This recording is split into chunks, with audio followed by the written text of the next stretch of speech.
Saudara-saudara yang saya hormati sekalian, terutamanya pendukung Parti UMNO, rakan-rakan seperjuangan, apakah itu rasuah?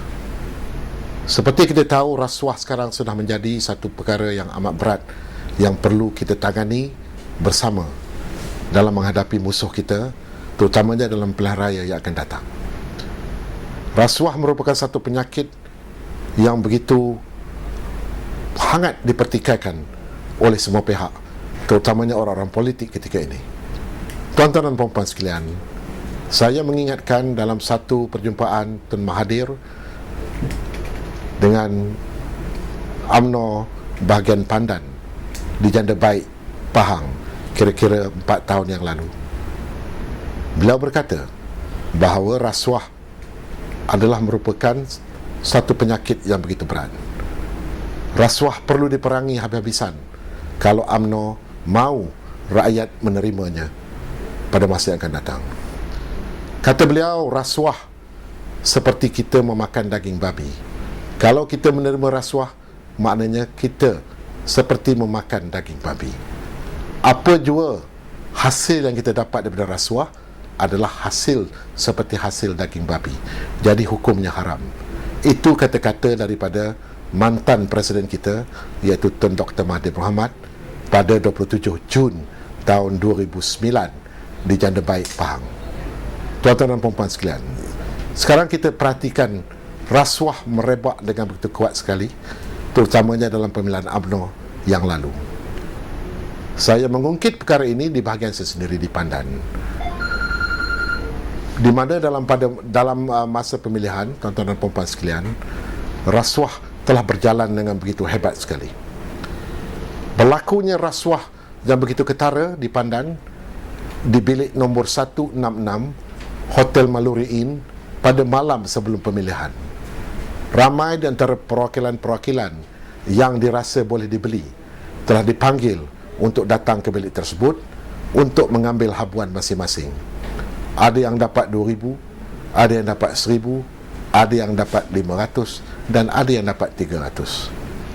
Pemuda-pemuda dikurung di Maluri Inn untuk memastikan bahawa undi mereka pergi kepada perasuah.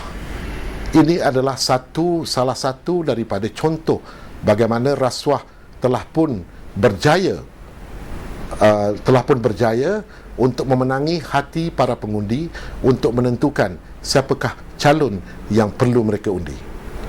Tuan-tuan dan puan-puan sekalian, seperti yang kita fahami dalam keadaan sekarang ini, rakyat di negara kita amat membenci rasuah. Salah satu daripada isu utama kepimpinan kita, salah satu daripada isu utama yang dipertikaikan tentang Barisan Nasional dan juga UMNO khasnya adalah persepsi rasuah. Persepsi rasuah ini telah pun meracuni fikiran rakyat dengan sehebat-hebatnya, sehingga kan sekarang apa saja yang dikaitkan dengan UMNO, apa yang dikaitkan dengan Barisan Nasional adalah persepsi rasuah yang begitu berat. Jadi tuan-tuan dan puan-puan, dalam keadaan rakyat membenci rasuah, dalam keadaan rakyat dipengaruhi oleh berita-berita rasuah oleh pembangkang, masihkah kita masih terhegeh-hegeh untuk menyokong kepimpinan yang ada mengamalkan rasuah? Ya, yang menang tetap menang, yang kalah tetap kalah. Tak semestinya apa yang kita katakan ini adalah seperti kata Inggeris, sour grape. Kita bukan seperti itu. Kita akur kalau kita kalah dalam keadaan yang penuh dengan keadilan. Kita akur kalau kita kalah bahawa tidak ada penipuan.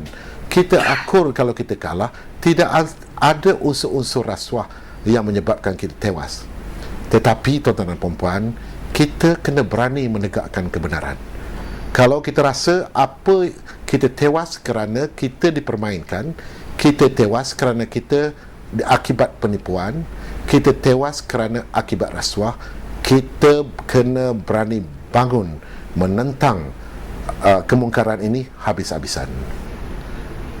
Kita sudah pun membuat laporan kepada lembaga disiplin UMNO, dan salah seorang daripada calon yang menjadi calon ketua bahagian dalam pemilihan lalu, Datuk Idham Wijaya juga telah pun bertemu dengan Perdana Menteri kita sendiri, iaitu Presiden Parti, dan menyerahkan satu memorandum bantahan tentang cara pemilihan UMNO Pandan tempoh hari. Dan kita percaya bahawa Perdana Menteri sebagai Presiden UMNO akan mengambil inisiatif, akan prihatin tentang soal-soal yang berkaitan dengan perkara ini.